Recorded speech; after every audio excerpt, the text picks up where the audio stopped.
And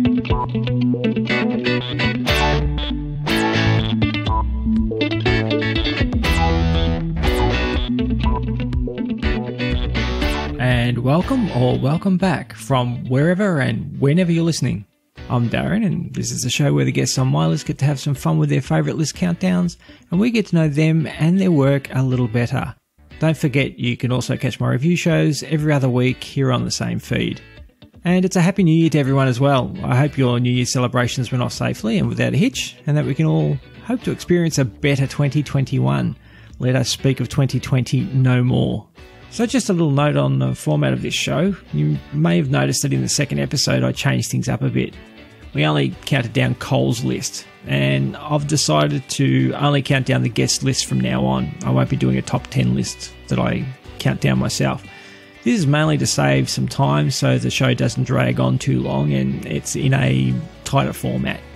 The guest list is pretty much what's most important anyway and the focus of the show, so I don't think people are going to really worry about not hearing my top 10 list. So I'll post my top 10 list on the My Guest List Pod Facebook page and to the newly created My Guest List Pod Facebook group called the MGLP VIP Lounge. So check it out, go to Facebook, check it out and join up.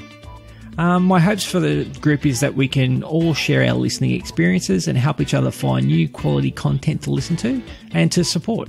I'd also love to chat to listeners and hear some feedback on the show, the good and the bad. And don't forget to post your own top 10 lists after each show as well. I'll be choosing one each week that stands out to read out on air at the end of the show. Otherwise, you can contact the show at My Guest List Pod pretty much anywhere you look, but all my guest links and my links will be in the show notes. I've also gone back and added the top 10 lists that we counted down in the first two shows to their show notes as well, so you can check them out there. Alright, today's show was recorded back on the 6th and the 7th of November, as we started just before midnight here in Oz and finished at about 2:30am. However, there was no chance of falling asleep as I was really enjoying our conversation, and when the topic of discussion is music and alien invasion movies, how could I not be awake? Anyway, enough of me rambling. Please enjoy my chat with Jakub from the Sunday Night Army podcast.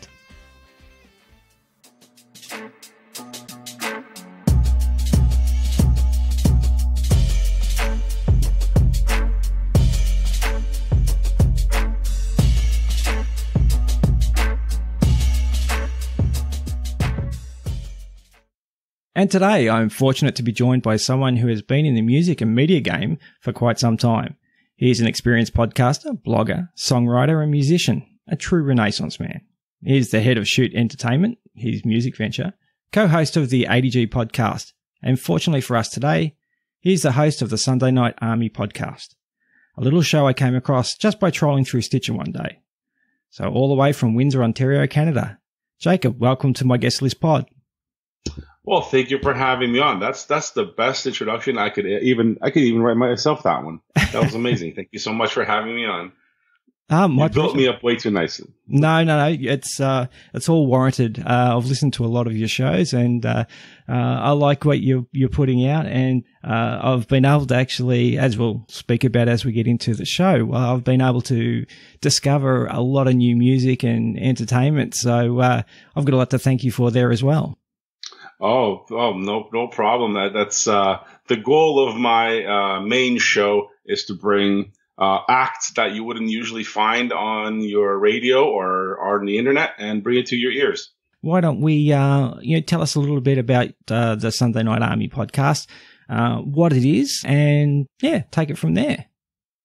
Sounds good. Well, the Sunday Night Army podcast, in December is going to be a full year of the show. Basically came out of my original podcast, the ADG podcast, where I did a little bit of music review, and it's a fun variety show. But I wanted to do something on my own where I have the ability to just go deeper into more things that I want to talk about and focus on specific issues that whatever I feel like that day. So half of the show is music. So every other episode usually is the music series, which I find independent artists or mainstream artists. I've had a few of those. And in between, I try to squeeze in societal issues, body positivity, or a little bit of politics, more of just other social issues that we have to deal with. Then bring other guests like authors and people like that who you might not see in the mainstream, but it's something that I feel that others should also experience what I'm experiencing with these guests in their interviews. Yeah, look, having listened to a lot of your shows, I think some of the shows and the topics that you deal with, everyone or most people could relate to. And obviously opinions will differ one way or another, as opinions do when it comes to, sensitive topics. But I think that, if you don't talk about them and you're not putting it out there, then things never get fixed. And it's only through discussion that, we actually progress. So I love when people come on and don't sit on the fence and they give their opinion. And I've listened to, as I said, a lot of your shows, and you're not backward in coming forward and giving an opinion, which is great. Well, thank you. And I agree. I try to keep that show, the Sunday Army, very in the middle. I'm not going to alienate my audience. That's not the goal. Yeah. I'm not going to take a side of this 100%. This is the only way, or this or that. It's just my honest opinion of, I think it's this, but it's okay if you think this, because you're entitled to have whatever opinion you want. But here is my point that I'm trying to make with this information. So again, I might have an opinion, but it also with why I have this opinion. And again, it's okay to disagree. That's why we're all different. And that's how we only get to get along. And you're 100% right. Yeah. And look, speaking of big topics that are in the news and things like that, I guess obviously we can't ignore the COVID situation. How have you dealt with that where you are? I know Dr. Bonnie Henry is keeping a lid on things for you guys there. Is it still the case? Well, we have it's strange because it depends where you look for the information. As if you look on the news, you would think it's just as bad as it ever was. In reality, from what I see around, we've been, well, me personally, I was locked up in quarantine, in quarantine for about a month and a half earlier this year, and went back to work since May. And it's just been fine. There has been no local cases, no local deaths here where I am in the Windsor area. In the whole province of Ontario, it's been strange because the cases have been up, but there haven't been that many deaths. So I'm assuming it's because of the testing. Again, I could be wrong. But it hasn't been as bad anymore. It's been getting better. And we're just all waiting to get back to normal. What I don't want to use the new term that they say, the new normal, because it just says that this is going to be around. I like to get back to the regular normal, but it's decreasing. It's getting better, opening up a little bit more every month. More than I can say for our neighbors down south. That's for sure. Yeah, it's unfortunately there's some carnage down there, which is not good. It's not, it's not really a laughing matter sort of thing, because they're in a pretty horrid state at the moment. So, and just obviously with the election kerfuffle as well, that's not making anything any easier for anyone down there. So, yeah, like someone on another interview, I think I was talking to someone and I'd seen on Facebook that Canadians must think they're living in a flat above a meth lab at the moment, the way things are. And it does get interesting. Yeah. Okay. That's cool. Do you get over to the States often? I do. I love going over. As much as I like to joke about them, I love going over. It's similar but different, if that makes any sense. Yeah. My kids, oldest play sports over there. I go over there. I like to go back over there. I haven't been able to go back since about January, so I'd like to go back eventually.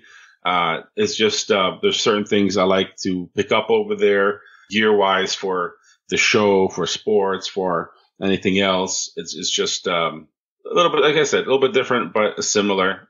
Just a different environment. And with the exchange, some of the things are cheaper down there. Canada's kind of expensive. So, all right. Yeah. Look, why don't we get to the topic that you've picked today? So, again, like I said, you're a man that's in the media and music and a musician, and I was hoping that you'd pick something that would show a little bit something different in terms of your personality, and you have done that. You've picked Alien Invasion Movies, the top 10 Alien Invasion movies. So let me ask, you're a bit of a sci-fi nerd? Oh, a little bit. Not as much as I want to be, but I've watched a boatload, a lot of sci-fi movies, a lot of I'm really into zombie movies and that genre. Yeah. I think I've watched every B, C, D level movie available in the world for zombie movies. It's some movies that you wouldn't ever think of watching or want to watch even if that was the last movie in the world, I'd probably watched it. Okay. But when you let me pick a topic out of that list, it was like, I have 10 for you. And, fantastic. And it was fun. It was fun making this list. All right. Well, let's get started. Let's go with your number 10 top Alien Invasion movie. What's your number 10? Number 10 is The Faculty. Faculty is not on a lot of people's radars, mainstream, but that alien and the aliens take over the teachers, and then it spreads from there as a decent casting. It's I think it was made in late 90s. 98. It was a fun movie. It's a fun movie to watch. Yeah, look, Faculty, fantastic movie, and like you said, it's got actually a really good cast. Mm-hmm. So surprisingly, yeah. Jordan Brewster from Fast and Furious, Elijah Wood, Robert Patrick, Selma Hayek, Jon Stewart before he was doing night shows, I guess. Josh Hartnett, and it's a really good movie. I rewatched that when you gave me your list. I thought I've seen that movie. I thought it was a great movie, but I couldn't remember how good it was. So I went back and listened to it again, watched it again. Mm. Look, one of the things with that movie too, I was listening to the soundtrack. It had a pretty good soundtrack too. Really? Oh, I haven't. I totally missed to look into that. Yeah, Creed. I have to go back. Yeah, some pretty good. People forgot about Creed, and they declared themselves the greatest band in the world in 1999. Yeah, I People know. forgot about it. Yeah. So, one of the things I noticed in that movie, I probably didn't even notice the first time round, that Robert Patrick actually goes up to one of the cars, and it's Elijah Wood's dad that I think he goes and speaks to, and he walks up to the car and says, hello, Mr. Connor, and Casey's, that's right, his name's Casey Connor, and he goes up to his dad, and he goes, Mr. Connor, and I thought to myself, is that a little bit of a shout out to Terminator and things like that? So, but, that might be, yeah, that's a good one. Nice catch. Nice catch on that one. I didn't actually, I don't think I noticed that the first time. It was just on the rewatch I caught that, and I was like, that has to be. So, but yeah, cool. I think that's a strong number 10. Like, to be honest, I might even have that higher myself, because I thought that was a great movie. So I thought the most unbelievable part of that movie wasn't so much the alien invasion, but that Elijah Wood and Jordan Brewster would actually be boyfriend and girlfriend.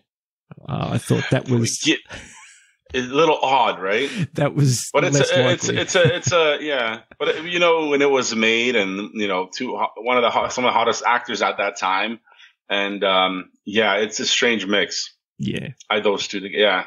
Yeah. Well, hey, definitely, it's pretty cool. All right, look, let's move on. Let's move on to your number 9. Number 9 is one of the rarer movies that I'm sure most people haven't seen. And let's be honest, it's a Charlie Sheen movie. Yeah. The Arrival. And I've rewatched this movie quite a few times. It plays out like a low budget movie, but it's not. And they made it in 1996. It as strange as it is, and the acting as weird as it is, I love watching this movie. Okay. Yeah, it's one, because the story is not as unbelievable, especially halfway through the movie when everything builds up. Yeah. But it's there. It's pretty good. And like I said, every time it's on TV, I watch it. I have seen this movie. I haven't seen it for a long time, but the only thing I sort of remember was I thought the animation of the aliens was actually pretty good for the time. And Charlie Sheen, I thought, looked older. Right. Yeah, exactly. And as one of the more serious roles he had, it was actually pretty good. And that, I think what got me to like this movie more is the integration of the aliens. They weren't, out there, everybody to see that they're invading. They were more hidden, blending in, and getting things done from the inside. Yeah. So I thought that the concept of it was better than the actual movie. So. Yeah, definitely. That's cool. I actually thought you might have been referring to the other movie, the Amy Adams one in 2016, I think it is. It's not The Arrival, it's just Arrival. Because I thought that was a pretty good, but that was really not an alien invasion movie as such. So yeah. So, but I didn't like that one for some reason. I couldn't finish it. Okay. I don't know why. Yeah, I don't know why I couldn't finish that movie. I think it was just me. No, that's cool. Hey, to each his own. All right, so we've done that. So we're up to number 8, and one of my favorites. So. Well, this one should be number 2 on my list, but the list is so good, in my opinion, that I just couldn't put it up there. Yeah. Battle LA, I have it, I rewatch it, usually once a month, and Battle LA is just one of those movies that includes war, which I like war movies. Yeah. That includes a little bit more strategic from the very beginning. Yes, definitely. Because of how the aliens invade. So that's very interesting to me. Because from the very beginning already there's a narrative of how, why, and where. Mm-hmm. So it automatically starts off really good. And I think just the whole plot of Majid kind of goes away near the end, but how it starts off, I think, is brilliant because it just gives you something to follow, gives you a line to cross with the movie, and it's just a really good watch. And I think the action scenes are just great. Definitely. I think it's severely underrated movie. Like, the production values are great. Like you said, the action scenes are top notch. The acting was good. The aliens look fantastic, and the weaponry of the aliens and things like that. It wasn't over the top in terms of one way or the other that they had these, weapons that, just outgunned the humans, and the humans didn't really have anything that couldn't, penetrate what they had as well. So it was sort of like a fair fight as well. Although you always find that funny when someone's come, from another part of the galaxy or another solar system, it's intergalactic travel, and they get here and their weaponry is not quite superior to ours. I find that a little counterintuitive, but apart from that, I love that movie. That was actually a birthday present from a mate of mine on Blu-ray. Oh, nice. Yeah, it was. Nice. He knew I loved the movie, and because we saw it at the movies here, but it wasn't out for very long here in Australia. So yeah, I had to wait for the DVD to come out to watch it again. So now, obviously, we don't have to worry about that. But cool. So I was glad to see that on there because I thought that was a really solid pick. Yep, definitely. Love that movie. Your number 7. Number 7 is one of the stranger movies on here. It shouldn't probably be on here. I'd agree. But I thought the only reason I'll put it up is because it's something that the way it's shot in a small area. Which there's a zombie movie that I like better than this alien movie with a similar concept. I think #Alive is the zombie movie that kind of mimics this number 7 called Attack the Block. The Block. It's one of those movies that you don't think is going to be good because it's just based around kids and aliens, which has been overdone so many times. But if you look at the cast, is pretty good. It's very underrated, and it was made in the UK. So on this side, really it didn't really do well. But the movie was pretty cool. I think the alien idea was pretty cool. The cast was good because it had all the UK big names in it. But I think the only flaw with this movie was it was centered around one neighborhood. But the concept was cool. And the guessing of what the aliens are and what they're doing in that neighborhood, and that there was, mostly kids in the movie as the main characters was pretty interesting. I would probably compare it to Super 8, maybe. Oh, yeah. That way. Yep. Yeah. Yeah, definitely. That's similar thing. So, yeah. Yeah, but I liked it. It was pretty cool. And I know what they're going for, with kids and gangs and stuff. But it was a little different, but I liked it.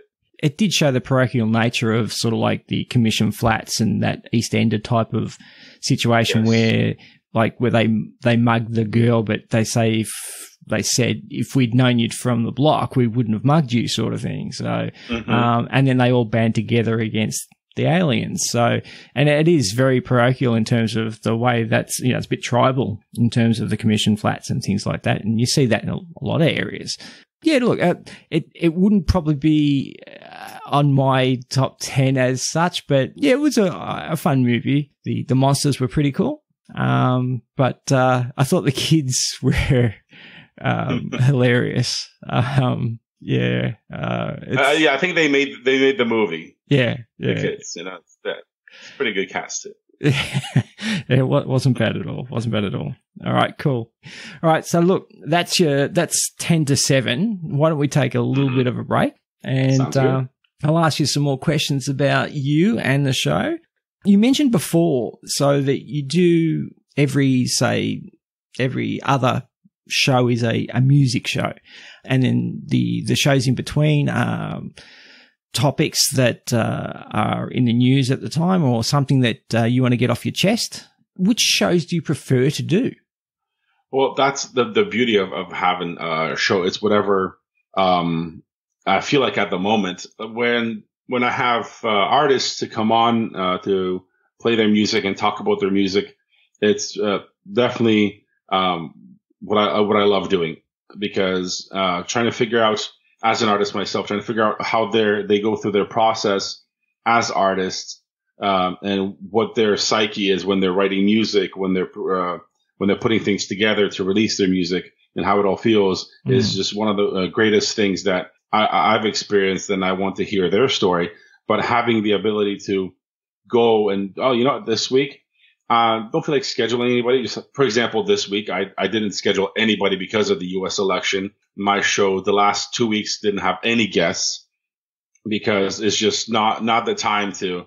I know everybody has to be busy and it's crazy. So this last couple of shows have just been me, and I had time to catch up on things that I want to talk about, that I'm feeling that I should get out there, or a little bit of politics, a little bit of the media. I like taking shots at the media, because as a trained journalist, and I see what's happening out there, I'm just like, let's take a few jabs at these people, because here's why, and balance out the music that I love doing, and then having the ability to give my stance on something, or give some other facts, or even have different guests, like have be able opportunity to schedule like a comedian to come on that I've had, or a body positive mentor, or other authors, for example, that have interesting books that need to get out there because of their message. Oh yeah, having the freedom and ability to that,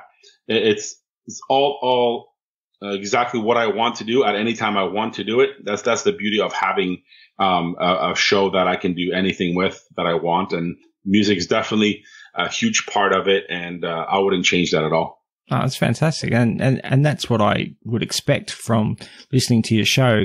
You can see the genesis of the show has come out of that sort of an attitude. I can see where, you have your own story, and being able to see the journey that other people have gone on, especially artists, music artists, how that would interest you as well. And it's interesting to everyone, I dare say. So like, I listened to one of the shows you had with, is it James Reagan? The young boy, the 12-year-old boy who's written music for, Tommy Regan. Yes. Tommy Regan. Okay. Yeah. Yes. He's amazing. He's at his age to do what he's done. It's tremendous. Yeah, it's great. And I thought that was really interesting. I was blown away by this kid who's written a score for a movie, and he's also acting. And acted. Yes. It's like, it was a good movie too. Stop it. You're making all the rest of us look bad. So, but, well, to make it worse, Darren, he came out with a whole bunch of music videos after that. So he's already ahead of the game. So, fair enough. Well, all power to him. That's good. Yeah. That's good. So, with the way the show has developed, has it developed in the way that you envisioned it would, or has it changed in any way? Absolutely not.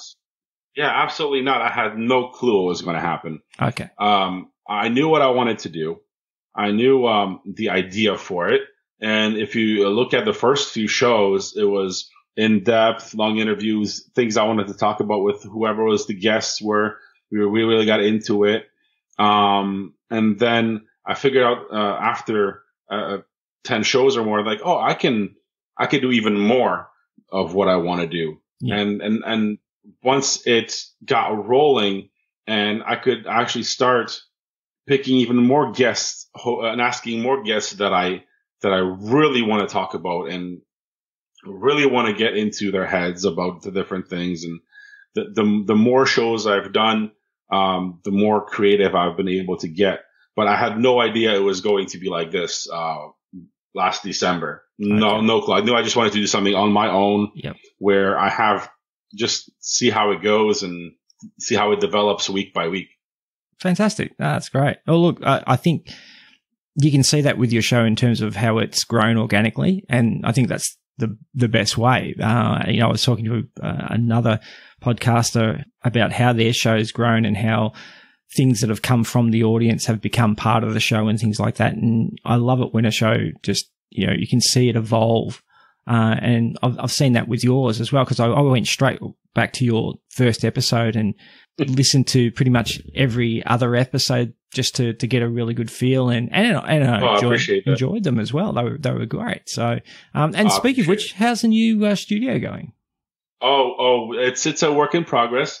It's because of COVID and being locked down, I had the ability to make it a little bit more comfortable, and it makes it a lot easier when you're not surrounded by construction in the area. But yeah, it's comfortable.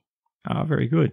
And going through those episodes, like I mentioned at the start of the show, there's one episode in particular that really stands out for me, because every band you had on that episode, I've now gone and searched out more of their music, and that was the focus. Sorry, that was perfect. That was the focus on Alberta bands. Oh wow! So All Time Everywhere, Something Mechanical, and with Conviction. Mm-hmm. I think it's with Conviction or without Conviction. I can't remember which one it was, but it's with Conviction. With Conviction, yeah. I thought. Yeah. They were all just bangers. They were fantastic. And, I listened to that episode and I had to stop working while I was listening and write down, I've got to go find these guys and listen to more of their music. And I guess that's exactly what you want to hear. Yes, that is 100% of what the show is all about. Because if you can find bands because they're super far away from me too. Yeah. And I was able to find them and put their stuff on the show. And that's 100% the goal of the show. If that's something that you find appealing to you and you just happen to like them and add them to your playlist and that's the goal. And it's been like that even for me, because I get a lot of requests to get sent music to me too. Hey, can you listen to this? And maybe we can get on the show. And there's been a lot of times that I'm like, oh, wow, this is just, you know what? I love it. Let's just play this music and I want to share with everybody. Fantastic. And to hear that you had that experience, that's awesome. Because all those bands are great. They're all super independent. Yeah. And they have a very unique sound. Yeah. As you've listened, they have a cool sound. And I would also recommend MDE, Modern Day Escape. Okay. Episode, because they're very similar and they just put out even more new music. Fantastic. All right, I'll give them a listen as well. That's cool. Speaking of music, what's your favorite style of music, or do you not have one? Well, it's funny because it depends. I listen to basically anything. that is catchy. I try to avoid most of the top 40 stuff on the radio. But you don't have to listen to it because the kids love it and it's on the radio, and wherever I go, they get the choice of music. But I'm a big fan of everything. My favorite band is a rock band. Europe, out of Europe. It's an old band. It's Europe, Final Countdown. That's my favorite band. Final Countdown. Yeah. Oh, yeah, I know Europe. Yep. Yeah. That's my favorite band of all time, and I get teased about it on my other show all the time. But I love those guys. I've been following them since the late 80s, and they still put out music to this day. But the funny thing is, I listen to everything. My favorite band is a rock band, but I write and perform rap music, and I also write country and folk music. Fantastic. Super weird. I don't know why. Look, good music is good music. I don't, if it's Incubus, or it's Kenny Chesney, or it's Killer's Army and, City Morgue. If you like it, you like it. And if you think it's good, then listen to it, sort of thing. So, I can appreciate an eclectic taste of music. I like a lot of stuff myself that's very, very different. So, and I get teased about it as well by my sons.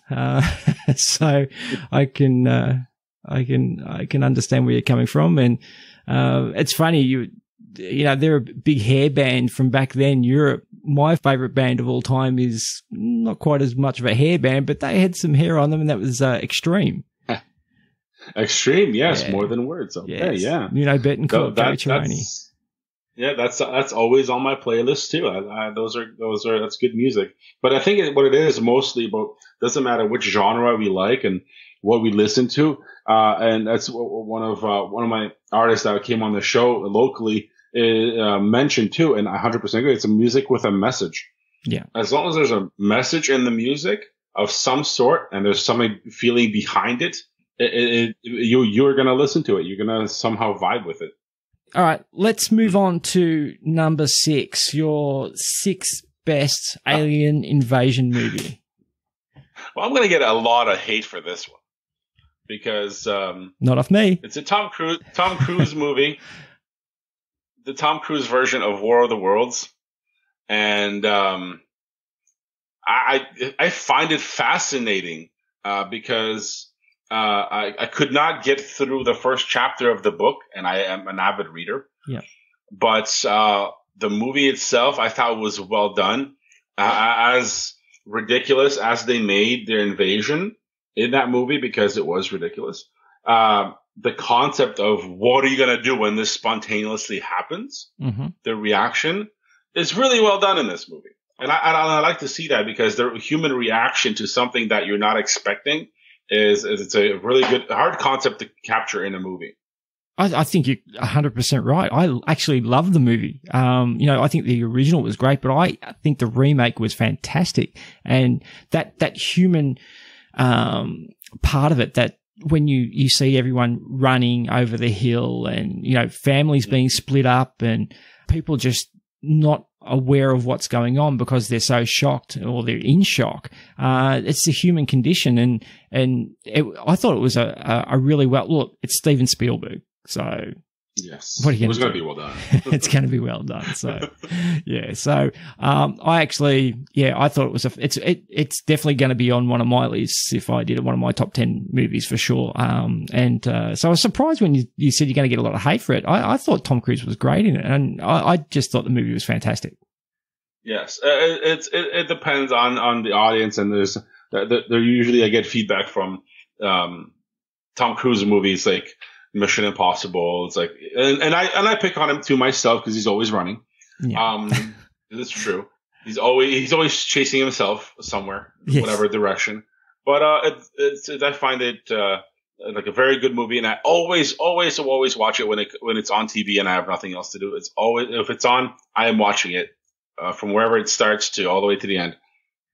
My favorite scene out of that movie is when they're still in their neighborhood where the house is, and they find a van and they make it work. Oh yeah, with the and see, it makes sense to me because that van isn't very computerized, and it doesn't work because they EMP'd the entire area. Yeah. The only way to make it work is to, do a couple of things, swap out. You replace the solenoid in the engine. Didn't he replace the solenoid? Yeah. Exactly. Yeah. Which is okay. See, if you kind of make your mind think it could work, it can work. Yeah, definitely. So I like that scene. I really liked it. It was feasible for sure. Yeah. Very cool. Okay. So we're up to number 5. Oh, this movie, this Pacific Rim, and there's a reason it's right in the middle of my list. It's one of my favorite movies. It's giant robots. Yep. And it's giant monsters. Yep. And you can't go wrong with that combination. As much as people think you can't. And this was surprisingly really well done the first time around. Yeah. And I'm going to say first time around because the second one was not as good. Not as good. No, not as good. But I still thought it was okay, but it's not as good. I still watched it a half a dozen times. Yeah. But the first one was like over 2 hours long for one. And it was a concept that I really liked, but that wasn't really done before unless you watch like Godzilla or something like that. Yeah. But in a way, it's in the Alien Invasion list because you have to actually watch the movie to find out what the whole concept of these monsters is. Exactly. And that's why it's on the Alien Invasion list. And again, very the way valid. they made very, very valid movie on the list. Great CGI, cool concept, decent acting, I gotta say, and especially in the first one. You don't think Idris Elba was a little bit over the top? Well, you're expecting a movie with giant robots. I guess everything has to be big. Right. For a little overreaction and cheesiness. But I think it fit very well with the movie because it's already, you know what you're getting yourself into. Yeah. If you're watching Pacific Rim, you're watching for the monsters, the giant robots, and the acting. You know it's going to be out there. So, again, if you're there to see the movie, you know what you're getting yourself into, and that's why it's on the list. It's a fun movie. I own it, and surprisingly got my kids hooked on the Pacific Rim movies. Fantastic, and my little guy loves it too. Yeah, look, it's a cool movie and very valid to be an alien invasion movie, as you said, but we won't spoil it for anyone that hasn't seen the movie yet. But Guillermo del Toro too, Hellboy, he does big characters, I think, with a lot of, or strange characters with, Shape of Water and things like that. And Pan's Labyrinth, I think, was another one that he did that, and he's been involved in a lot of big character sort of movies and things like that. So, yeah, the second wasn't as good, but still worth a watch. Yeah, I think the second one, they just wanted to, and it's fun to use this word, Americanize it, where they just way overdo a movie that's already overdone. Yeah, yeah. If that makes any sense, they just threw even more crazy things at something that's already crazy and over the top. Yeah, they did. So, but there's one scene that you're right. It makes it for a very visual movie. In the first one, and it's in the beginning of the movie, so I'm not really spoiling anything. When at the end of the first battle, the robot comes ashore and how that comes along. It's very visual, very meaningful, and I really, really like that scene in the movie. It gives you scale too. Like when you see the kaiju and the robots. What are they robots called again? Okay. It's a German word, I'm afraid. Yeah. I can't think of it. But when you see them fighting, it looks like something maybe, look, it's really good, but it could nearly be something out of Power Rangers, because you got all the buildings there and things like that. But when you see the guy climb out of that robot on the beach, it gives you that scale that I think stays with you for the rest of the movie. They've set the scene. This is how big they really are. And, how dynamic that scene is and when it comes ashore like that. And that sets you up for the rest of the movie, which is cool. Yeah, exactly. I agree. All right, fantastic. So we're up to now. This is a good one. Number 4. Let everyone know what your number 4 is. Oh, number 4 is as a wrestling fan, especially further back, you knew this movie. Yes. Most people didn't know this movie, especially later on, because it did come out in 1988. Yep. And They Live with Roddy Piper Yes. is that movie. And if you catch this movie if you just catch it in the middle of the movie, you're going to be thinking to yourself, what am I watching and why is this on TV? Yeah, I could see that. Because you don't have any build up because of what's happening in the movie. It's very strange. So basically, Roddy Piper discovers a pair of sunglasses that allow him to take up, see aliens that live on Earth, see their true form. And, they just gave you this quick synopsis of that. And the acting is, as you expect in 1988 from, this is a B movie. Yeah. 100%. Like cult classic. And with, yeah, it's a cult classic because nothing's going to be, a lot of money invested in the graphics, the animations and anything else, but it works because, they do make a lot of it black and white. And it is, you kind of have to visualize some of it in your head of what's happening. Mm. But yeah, it's a little, it's hard to follow because there's a lot of talking, but, it's just a fun movie to just immerse yourself into. And it's got one of the most quotable lines in it from all time. Do you remember the one I'm talking about? When he comes into the bank with the shotgun? I've come here to chew bubble gum. Yeah. and yes. Kick ass, and I'm all out of bubble gum. Bubble gum, yeah. And see, it's a lot of people know that line, but they don't know where it comes from. Exactly. And yes, yeah, and definitely. It's this movie that, again, it's a cult classic. It's hasn't really been out there, and that's why it's on my list. Again, and then last time I watched it was about 10 years ago. Yeah, got it. But when making this list for our show today, I was like, okay, so now I also keep this list because this is what I'm going to be rewatching over Christmas. Fantastic. Perfect. Look, and one thing I got to remember for that movie as well is that scene in the bank where I can't remember the other actor that he fights, but that's a fantastic fight scene. There's a lot of wrestling moves thrown into that fight scene as well. Well, you got to remember Roddy Piper in 1988 was at the peak of his career. Physically. So, that was the guy to use. Yeah. Plus he has great charisma. He already has they have to act in wrestling. So he transferred that really well to the movie. Yeah. And it's a John Carpenter movie. So what do you expect? Again, you're right. Completely. Halloween, The Thing, Escape from New York. Not so much Halloween, but The Thing and Escape from New York. I did a podcast with another guy from North Bay. He has a trivia podcast, and we did actually his top 10 scariest movies. And The Thing was on there, and we were talking about John Carpenter, and he's a stickler for detail, and he's a great director. You're not going to get a bad movie from him. So yeah, completely agree. Yeah, it's a John Carpenter movie, and even though it's probably considered a B movie, it still became a cult classic. So it's fantastic. It's fantastic. And then, you know what? You can't just sit there and expect to be fully entertained. You have to kind of help entertain yourself when you're watching it, because you have to put in your head that make it plausible. Yeah, of course. That suspension of disbelief sort of thing. So exactly. Yes. Yeah. See, there you go. You got it. Perfect. Fantastic. All right, cool. So let's take another break and talk about you a little bit more. So one of the questions, you touched on it before. You said you've got an album coming out. So is that going to be just a rap album or a hip hop album? I'm struggling with that decision, and because that's a great question. Because I know I've posted that I do want to make this album. I have everything, the cover art ready, the name of it ready.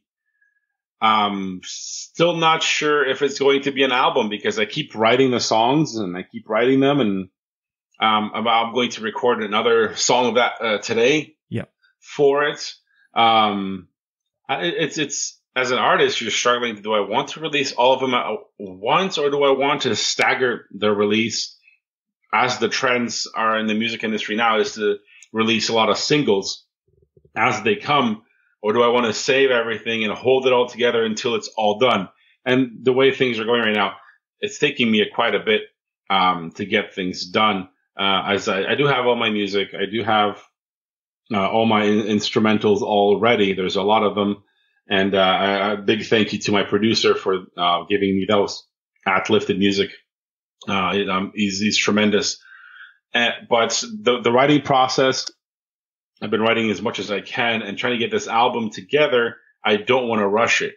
Yeah. The goal was originally to have it out in January for my birthday, like a big release. Yeah.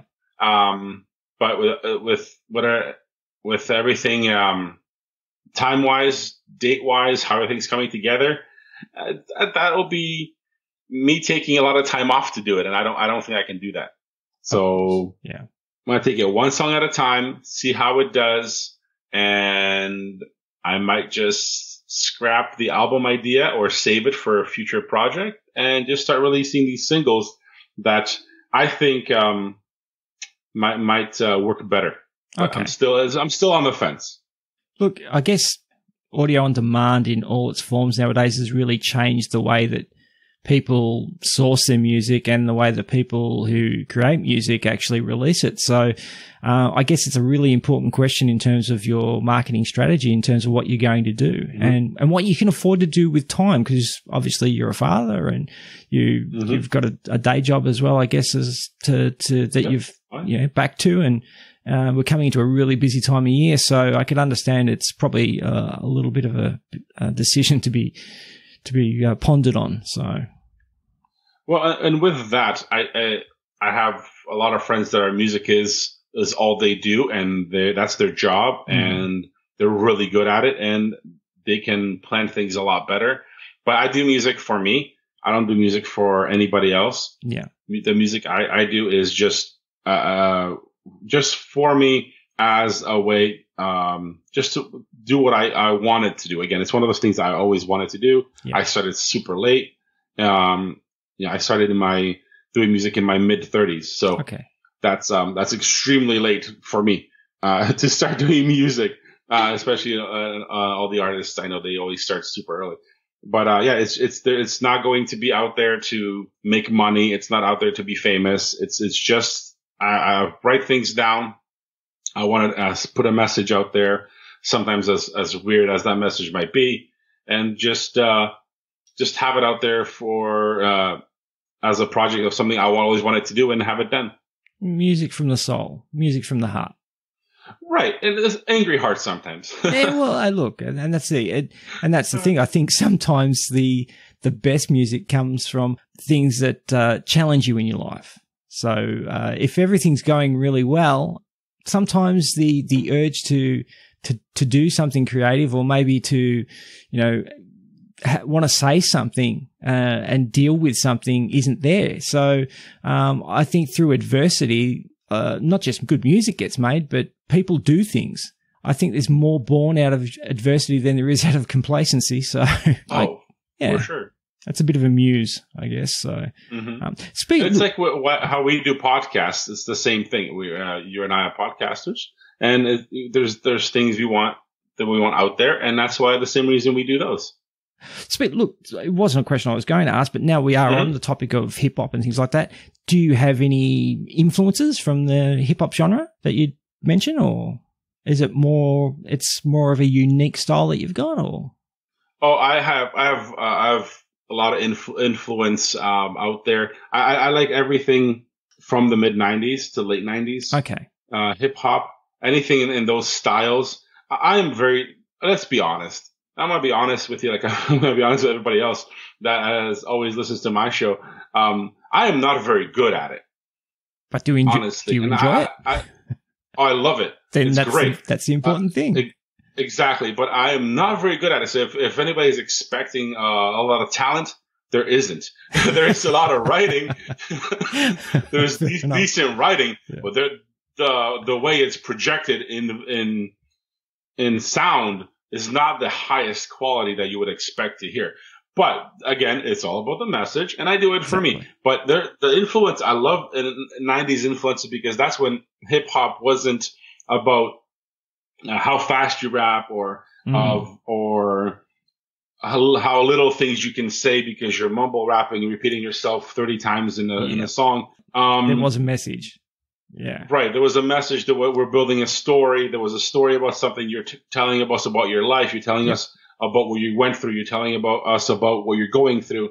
That's the whole point of why I write things. There's track that I already have out there that's been about 2 years out there. It's one of my first main collaborations that I've done. I wrote a song for a friend, and she asked me to write a song with certain feelings in it, and I did that.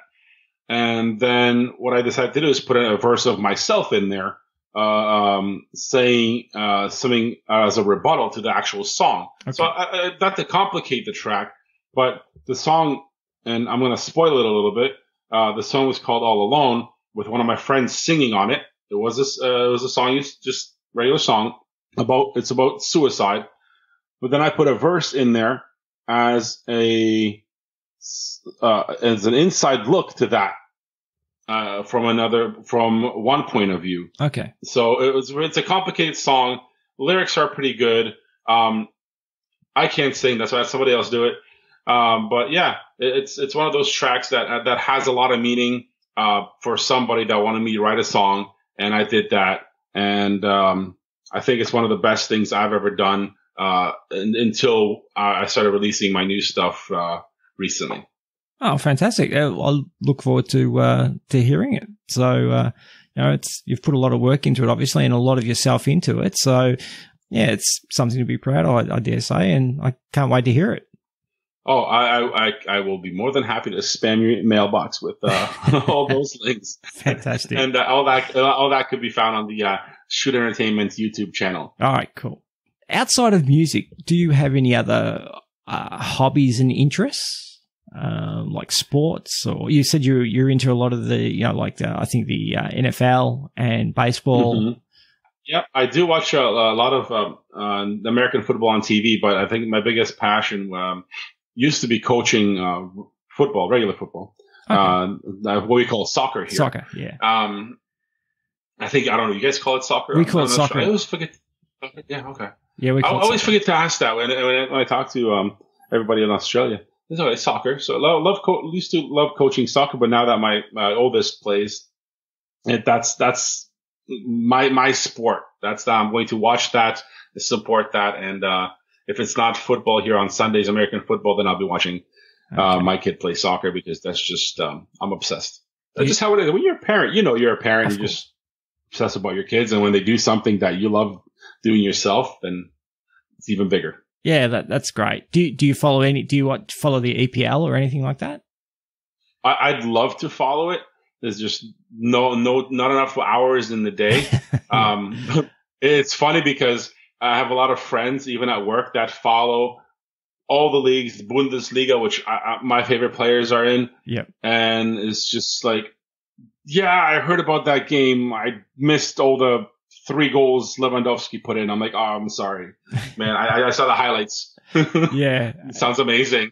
Yeah. I don't know what the time difference is like for you, but my son and my eldest boy and I are Aston Villa fans, and, we rejoice when there's an 11 o'clock game, for us here, because most of them are like 2 or 3 o'clock in the morning. So, yes. But hey, it is what it is. I usually go to bed and I get him to tell me what the result is in the morning. So, it's when you're passionate about it, even though getting the results is like, yes, or the highlights. So it's like watching the game. Yeah, for sure. Very cool. Who do you follow in the NFL? And no surprise to anybody, because where I'm from, but my awful team of the Detroit Lions. Yeah, okay. And I ripped them apart on the ADG podcast that I co-host there.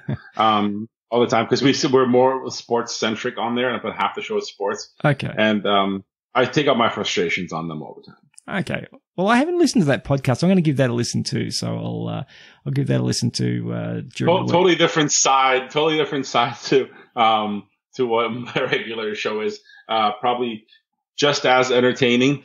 Yeah. But a totally different topics. So for sure. Okay. That'll be great. Look, last question before we move on to your top 3. You know, I usually ask this of most people, and I will be asking it of most people when I finally release. What are you watching or reading or listening to at the moment? So watching in terms of TV series or anything like that, or reading what book?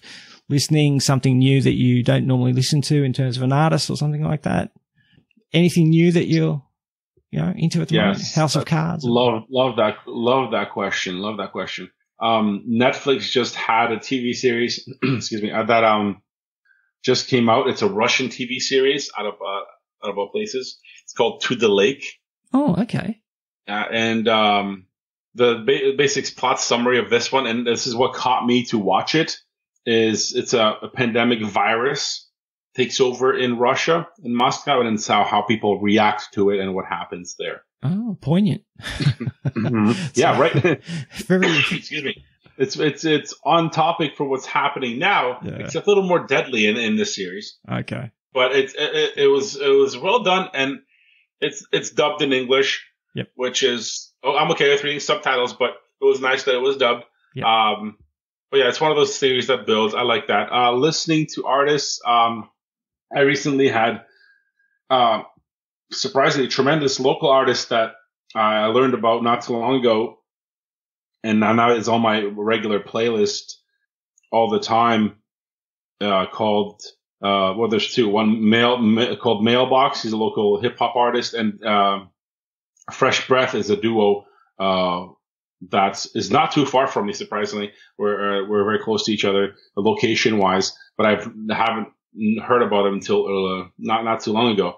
And totally different styles of music, and on my repeat playlist right now, so Mailbox and Fresh Breath, tremendous, relevant songs to what's happening right now. Okay. Very positive, a lot full of message, and and I like adding independent artists to my rotation of music. Fantastic. And then they just go on repeat. Yeah, that's great. All right, cool. Well, let's get into your last three, the big three of Alien Invasion movies. Oh, boy. Number three? Number three is definitely it's a hard top three for me, because these movies are a staple of what I usually watch if I'm in the mood for an alien invasion movie. But number three is one of the best tape recovery movies you can find out there. Yeah. Because there's a big genre of lost tape found. Yep. And they do that in the zombie series a lot. But this one was I count as an alien invasion movie, and it's become part of something much bigger. And it's Cloverfield, and I love it. From kind of what we talked about with some of the other movies, it's how they builds the backstory kind of right away, and then you react to things with the people as it's happening. So, which is pretty cool. A series of movies that has come into fruition now, I still find the first Cloverfield to be the best one. As much as Cloverfield Lane was amazing psychologically, with a great cast. Oh yeah. And the paradox was building on the total backstory of the whole thing. Still, the first one kind of makes you, in my head at least, see the panic in real time. And I thought it was very well done for its genre of a handheld. Yeah. How they put it together. And you know what? Out of all the movies, it doesn't. Okay, spoiler alert. Don't listen anymore if you don't want to know how it ends. But it doesn't end in a positive way. No. So I kind of like that. I kind of like the mystery. There's more coming. Yeah. And I thought it's just if you look at how movies are written, I thought it was how it progressed really, really well. It was great. It reminded me of a Japanese movie. I can't remember the name of it now, but it was actually more of a zombie movie, but it was that same level of fear that everyone was showing throughout the whole movie, because no one knew why or where this thing had come from, and it was just wreaking havoc, and it wasn't being subtle. Right. And so there wasn't much they could do. And again, I don't want to give too much away if no one's seen it, or if you haven't seen it, but really good movie. And not the happiest of endings, but But it makes sense that, and I like how it, some movies just like, yeah, it doesn't make sense. Well, out of all alien invasion movies, this one kind of, you don't know too much about what's attacking you, but it makes sense to what's happening. Yeah, exactly. I really like that. Yeah, look, it's hard for me if I had to pick between the two, between Cloverfield Lane and that first one, because I thought John Goodman was fantastic. Oh, tremendous. And the only reason I don't have that one on the list is because all the alien stuff kind of fit into the last 10 minutes of the movie. Yes, exactly. So yeah. That's the only reason it's not on the list. But for quality movie-wise, oh, yes, that is it's amazing what can happen in an underground bunker. Yeah, definitely. All right, let's move on to number 2. What do we got? Well, this is one of those movies that the director and writer of gets a lot of interesting comments because his movies start off amazing and intriguing, and then they end up, in my opinion anyway, and very flat once it comes to the climax. But this one still makes my number 2 because it is an alien invasion movie, and it's Signs with Mel Gibson and Joaquin Phoenix. Yes. Very, very cool movie. Yeah, it's a cool movie because with so little, they do so much. And that's what M. Night Shyamalan is known for in his movies. With very, very little, with camera work, with little things, he does so much. And it's a really well put together movie. Not to ruin anything for anybody, but until the end, it's a really, even with what they use in footage from other areas, how it's done, how it's shown, really, really suspenseful. And it's there because of how it makes you feel when you're watching it. Yeah, for sure. And he's a director that's known for twists. And I think the twist here is just the karmic element of the movie and the way it rounds up. It's satisfying because so many things are answered. And I think that's what makes it a really enjoyable movie, is because, one, it puts you on edge and you really get to, like, through the actors and his story, get to appreciate or feel what it'd be like if that was happening. You know, and you're watching it unfold on TV and all this sort of stuff, and then you're smack dab in the middle of it. But it gives you that sensation, but it also has, not giving away too much, that karmic element to it. I think you can interpret it in a number of ways. And that's great directing and a great story. Right. It's how you see it through the actors and in their life. If you can have that happen in a movie and you can live that through them, that you've done your job. And that's, and I'm happy Signs, came out, and probably one of the best movie, but I'm not by him to write and direct for sure. Do you like his other movies? Oh yeah. Again, I did like a couple of his movies, but but he builds them. They get stale after a while because it is the same formula for most of them. Yeah. You know, he builds them up. They're tremendous. And then you're just like, oh, okay, there's a twist, and there's the ending. And then after 3 or 4 of his movies, I'm like, okay, well, I know how he does it. Yeah, you know what's going to happen. Something's going to happen in the last quarter of the movie that'll flip the script, and then it'll be something else. Yeah, it's like, well, I don't know if if you had this, and I'm sure you have the Goosebumps movie books. Yes, movies. Definitely. It's the exact same thing. It builds up through the entire book for one thing, and then at the end, it's like, oh, but it's this. Okay, exactly. It's something completely different. So yeah, exactly. Yeah. All right. I still love the movie though. Nah, very cool. All right, the big one, number 1. What's your number 1 alien invasion movie? Oh boy, this one I've been watching since it came out. Yeah. It's the most I don't know. I don't like to use the word cheesy a lot, but for a movie that is almost 2.5 hours long, and with the budget it had, Independence Day, which is number 1 on this list, is definitely my favorite movie. I have the platinum edition of the DVD. That's how I roll over here. Very good. And with the extended version. And I think, I don't know if it's worn out by now. That's how many times it's been played. Yeah. but it's a great movie, great cast. Will Smith, Bill Pullman, Jeff Goldblum. It just and all the other characters, because there's a really good supporting cast in this movie also. That a lot of people don't realize that you have Randy Quaid's in it. Oh, Randy Quaid was fantastic. He played a fantastic character in that. The cast is the supporting cast is really, really good. Yeah. I can't remember the guy, Jeff Goldblum's dad in the movie. He's a very well-known actor. He's very funny as well. Judd Hirsch. Judd Hirsch. Yeah. So look, and from a director that does big movies. When I say big movies, I mean big character movies. So, and big apocalyptic type movies. Day After Tomorrow, Godzilla. I had to go and check, because I couldn't even remember who it was that directed that movie, Independence Day. So, Roland Emmerich. And I was like, what else has he done? and then I had a look at the other movies. I went, oh, that's pretty apt, I guess, considering, the scale of Independence Day. So. Yes, right. Mind you, got 1998 Godzilla. I don't know if I don't think that would be on my top 10 list of Godzilla movies. No, probably not.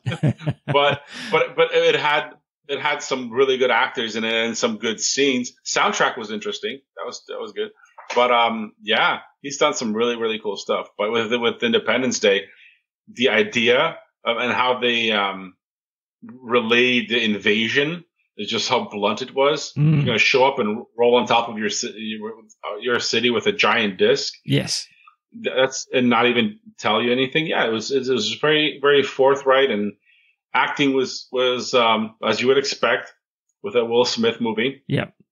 But yeah, no, it was a lot of fun, and like I said, a really good cast in it. Yeah, definitely.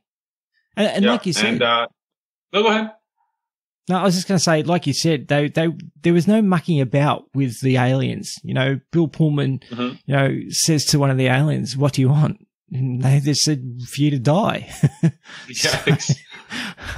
They weren't too ambiguous about what they wanted. So, well, at least we get a little bit of backstory that way. Mind you, the travesty of the follow up of Independence Day 2, Resurgence, I think, or something like that. Right. And that's not watchable, but for me at least. But with this one, it's brings the everyday again, like we kind of mentioned with the other movies. You're in your regular life, and then it just happens out of nowhere. Yeah, it's how people kind of react, and some react one way, and some react a different way. Yeah, and that was something cool to watch, and having the inside of what the president would be able to do, and how would they deal with the situation? Yeah, as some of it as far-fetched as it is, because it is a movie. Yeah. But it was still cool to watch. The CGI was great. And again, a lot of one-liners over there, in this entire movie. Yeah. So much fun to watch. Oh, very cool. And Harry Connick Jr., short but lovable role. Right, because you're going to remember of Harry Connick Jr. and his cigar. Yes. From the entire movie for his whatever 15 minutes he had. and look, Bill Pullman would not be the worst person you could probably put in as president of the United States. I think he could probably do a better job than the other two at the moment in real life. So, with that speech, come on, that's one of the best speeches of movie history that you could probably say in modern movie history. This is a great, great speech. Look, that one and Idris Elba's speech from Pacific Rim, where canceling the apocalypse, both of them fantastic. That was really good. You're expecting something like this to happen. And what you're not expecting to happen in this movie, especially, is what he does after the speech. Yeah. So, which is pretty cool. Yeah, definitely. I really like that scene. Fantastic. Okay. So there we have it. that's your top 10, and a solid top 10 it is. So, fantastic. It was, I agree with pretty much all those. And thank you very much for your time, Jacob. It's been a great, what is it now? Nearly hour and a half. So, I hope it hasn't been too painful for you. Oh, no, it's been my pleasure. It's been fun. Thank you for letting, my list on your show. I had a lot of fun putting it together because it just reminds me of movies I should rewatch again, and have some fun with that. And it's a great concept, and I love your show. Thanks, mate. Thank you. So why don't you let everybody know where they can find your show, and not just the Sunday Night Army, but all the other stuff that you do. Shout out your show socials. And well, if you want to hear any of my interesting music I put out, find me everywhere at Shoot Entertainment. The Instagram page for that, or YouTube, just search Shoot Entertainment, and it's the glowing neon world logo that you're looking for. Or just go to shootentertainment.ca and you will find some interesting music that I do there. For the ADG podcast that I do, if you want to hear me yell and scream about my terrible sports teams, that's ADG podcast anywhere you want to hear a podcast. And the Facebook and Instagram handle is at ADG podcast.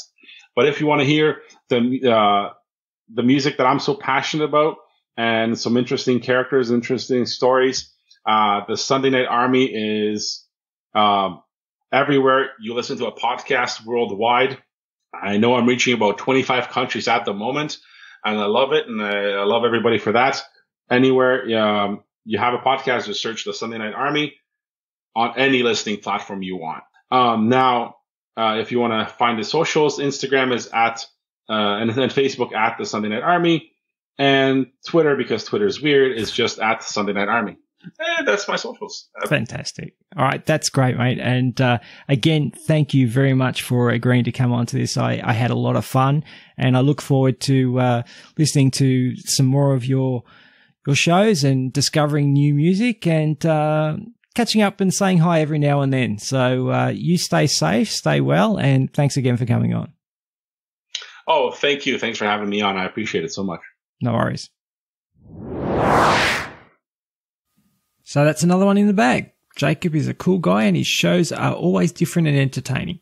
He's also very supportive of other podcasters, and he's given me some sage advice. Although if you check out his social media, you will find that he is very supportive of other podcasters in general.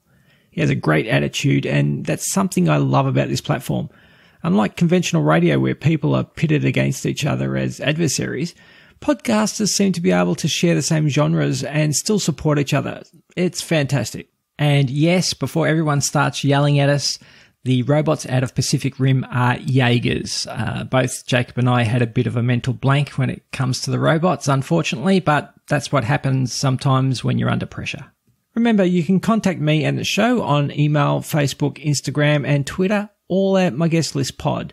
And hop on over and join the MGLP VIP lounge and say hi.